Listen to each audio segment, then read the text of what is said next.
Heat load calculation for a shipping container. Hi, I'm trying to calculate how much AC would be required in the following situation. Metal shipping container, completely uninsulated. Not painted white or reflective, blue or red paint. 40 by 8, so 320 square feet. Temperature outside is 100 degrees, the target temperature inside the container is 85 degrees. Assume there is no other airflow through the container. How much AC is needed to handle this situation? Thanks. Welcome. We keep going until you have all of the information you need. Extensive training and coaching also available. I need to know the sun exposure, that is over 90% of such a load. So far it sounds like the container is in the shade if it's only 85 F inside and 100 F outside. The heat load we need to do is for a worst case condition, sunny day. If you want the container cool.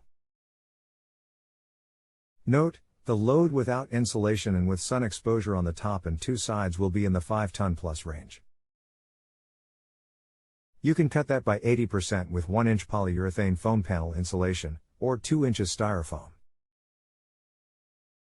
Generally speaking, you would not want to air condition a container without the insulation. Running the 5 ton plus unit depending on utility rates in your area will be between $250 and $600 a month. That is why insulation is so important. You can get by generally with 1 ton, 12,000 BTU per hour, otherwise. Depending on the maximum temperature you want inside the container. Let me know what you think about all that, and the sun exposure. We can go from there. Okay, again assuming uninsulated, how big would the AC unit have to be to keep the container at 95 degrees, when the outside temp is 100 and it is in the sun in the shade? The thing I am trying to get at in a roundabout way is the number of BTUs of heat added to a container from being in the sun, uninsulated, and keeping it close to the outside ambient temperature. Thanks for the help so far.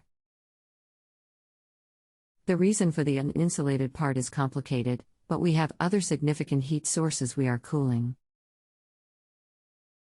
Hello again. Summary, figure 235 BTU per square foot/hour for the roof, and 165 BTU per square foot per hour for the sun-exposed sides. Once the box warms above ambient temperature, 95 F in this case, the heat will begin escaping by conduction, radiation and convection through the shaded sides of the box and the roof of the box as the sun drops to a shallow angle on the roof. An 8'X20 container roof is 160 square feet. The peak roof load is entirely solar after the initial warm-up. 160 by 235 equals 37,600 BTU per hour. Plus or minus 20% due to color, texture and wind condition variables. The sides at 165 BTU per hour peak, 7 feet by 20 feet 140 square feet x 165 equals 23,100 BTU per hour per square foot. Plus or minus 20% due to color, texture, sun angle as the ratio changes between roof and sidewalls, and wind condition variables. 1 end at 7 by 8 is 56 square feet. For an additional 7,000 BTU per hour, note that these are peak numbers. You will not see peak numbers on both the roof and sides at the same time. The total at peak for 3 or 4 hours a day will be in the range of 61,000 to 68,000 BTU hour. 1 ton of air conditioning is 12,000 BTU per hour. 61,000 BTU per hour is 5 tons. Underscore these numbers will be different in your case depending where you are located, latitude. Sun angle as it changes seasonally makes all the difference. The middle of the USA is at 40 degrees north latitude. Florida at 30 degrees north latitude, and Minnesota close to 50 degrees north latitude.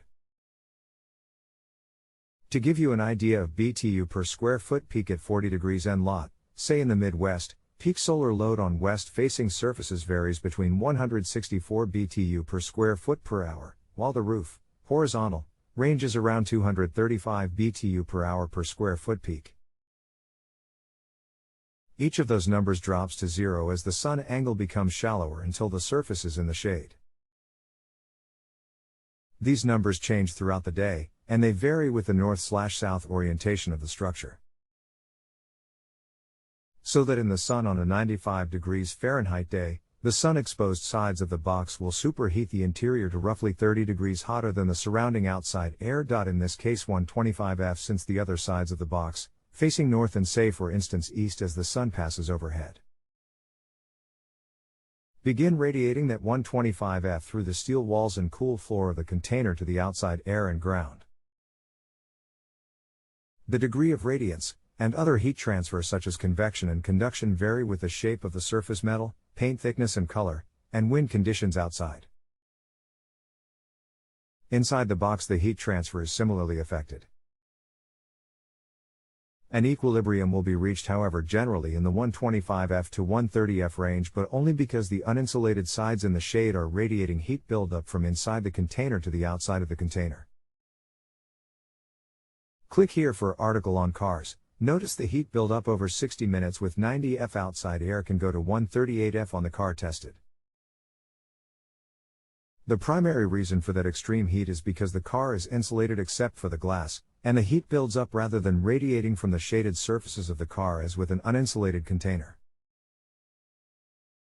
Let me know what you think of that, then perhaps give me some more details of what you're doing, and I can be more specific. We can go from there without a time limit. Phew, what a very thorough evaluation and explanation of the numbers. The reason for the way I asked the question is that we are actually running computer servers in the container, and the heat load of the servers is about 35 tons worth. So adding 1/7 isn't that big a deal, but maybe worth it. We aren't actually using AC either, we are using high airflow with fans, so the cooling power consumption is relatively trivial, 5 amps out of many for that 5 tons. The container will always be hotter than ambient. I'm guessing there is no cost-effective way, less than $1,000, to insulate an 8x40 shipping container to reduce that to 1 ton. Thanks, Jared. If you have a home improvement or appliance question and want to chat with an expert now, visit justanswer.com/ythi.